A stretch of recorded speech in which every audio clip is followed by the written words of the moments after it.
फुटबलको लाइभ कसरी हेर्ने फ्रीमा सजिलैसँग कुनै शुल्क लाग्ने न 550 तिर्नुपर्छ न 1000 रुपियाँ तिर्नुपर्छ सिधै मोबाइलबाट ल्यापटपबाट कसरी हेर्ने तपाईँहरू अलमल्ल पर्नुभयो होला नेपाल सरकारले बन्द गरे पनि हेर्न पाइएन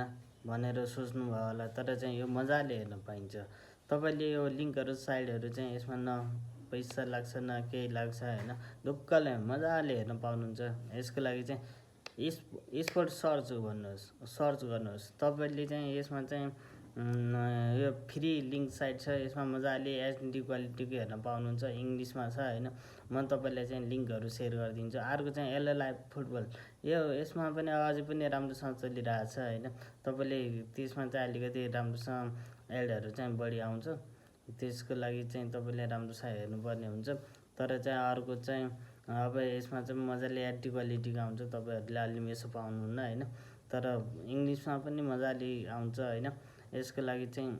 तपाईहरुले अलिकति मिहिनेत गर्नुपर्छ तर स्पोर्ट सर्चमा चाहिँ मजाले हेर्न पाउनुहुन्छ म तपाईहरुलाई लिङ्क साइडहरु चाहिँ सेयर गरिदिन्छु त्यहाँ गएर हेर्नु होला मेरो च्यानल सब्स्क्राइब गरिदिनु होला हस् धन्यवाद।